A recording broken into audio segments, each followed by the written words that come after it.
Hello welcome to my channel guys.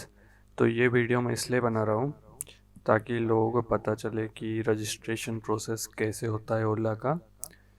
और जिनको पता नहीं है कि ओला को परचेस कैसे करना है उन्हें मैं बता पाऊँ कि कैसे क्या प्रोसेस होता है ओला परचेस करने का, ओला स्कूटर को ख़रीदने का प्रोसेस कैसा होता है।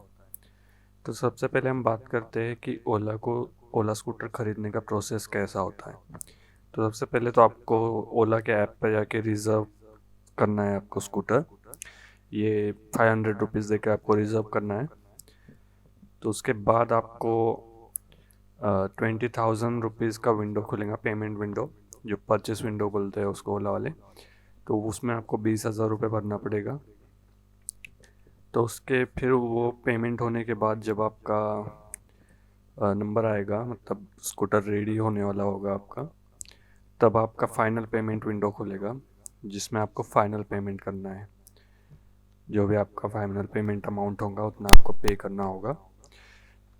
उसके बाद ही ओला आपका स्कूटर रेडी करेगा और डिस्पैच करेगा।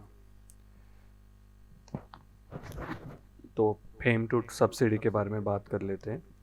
तो फेम टू सब्सिडी के लिए आपका मतलब जब भी आप फाइनल पेमेंट करेंगे तो आप आधार कार्ड और पैन कार्ड ये लोग मांगेंगे आपसे।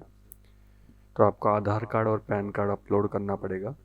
तो उसकी उसी के ऊपर आपका फेम टू का एलिजिबिलिटी टेस्ट होगा, मतलब आप फेम टू सब्सिडी के लिए एलिजिबल हो या नहीं, आपको मिलेगा या नहीं, या आपके नाम पर कोई और स्कूटर या इलेक्ट्रिक व्हीकल रजिस्टर है या नहीं, वो उनको पता चल जाएगा आधार कार्ड की वजह से। फेम टू के लिए आधार वेरिफिकेशन किया जाता है। तो उसके बाद बात कर लेते हैं स्टेट सब्सिडीज़ की, हमारे जो राज्य सरकार की सब्सिडीज़ है उनके बारे में।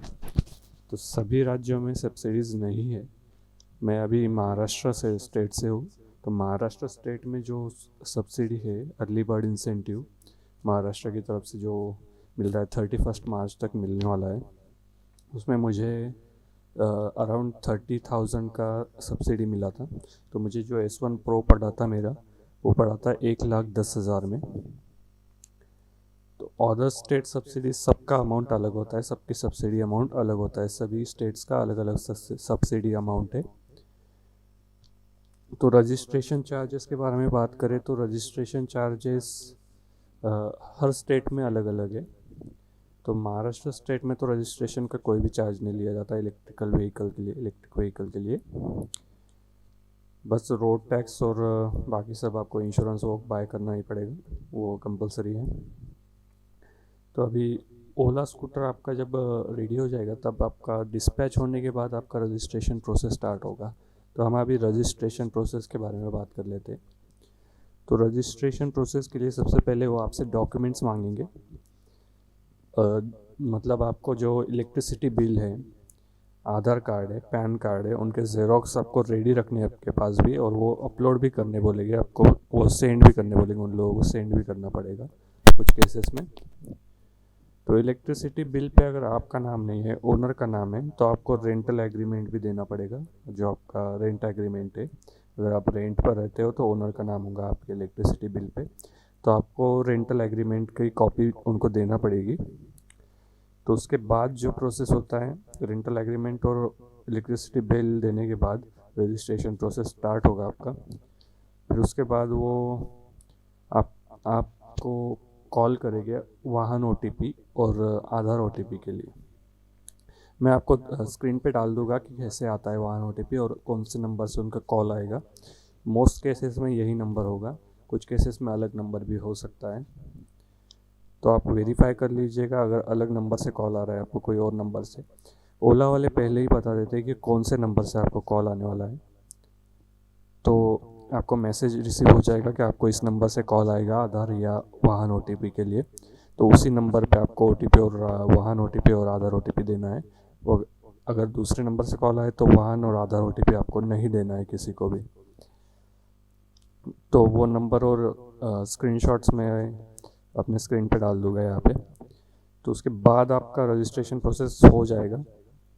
मेरे केस में रजिस्ट्रेशन प्रोसेस होने के बाद मुझे फेम टू OTP आया था, कुछ लोगों को पहले ही आ गया था। तो मेरे केस में मुझे रजिस्ट्रेशन प्रोसेस होने के बाद फेम टू OTP आया था। तो फेम टू OTP के लिए जिस नंबर से मुझे कॉल आया और OTP आया वो मैं आपको स्क्रीन पर डाल दूँगा। तो उसी नंबर पे मुझे OTP का लिए तुरंत ही कॉल आ जाता है। तो उस पर आपको OTP शेयर कर देना है FAME2 का भी। तो आप इन्हीं नंबरों पे OTP और FAME2 वाहन और आधार OTP शेयर कीजिए। अगर आपको अलग नंबर से कॉल आ रहा है तो प्लीज़, फ्रॉड भी हो सकता है, इसलिए संभल के। तो आपको ये वीडियो अच्छा लगा हो तो वीडियो को शेयर कर दीजिए और प्लीज़ मेरे चैनल को सब्सक्राइब कर दीजिए। और आपको कोई क्वेरी है या फिर कुछ पूछना है तो कमेंट सेक्शन में आप कमेंट करके मुझे पूछ सकते हैं। ओला स्कूटर के बारे में कुछ जानना है तो कमेंट कीजिए, मैं जवाब देने की पूरी कोशिश करूँगा अपनी। Thank you for watching.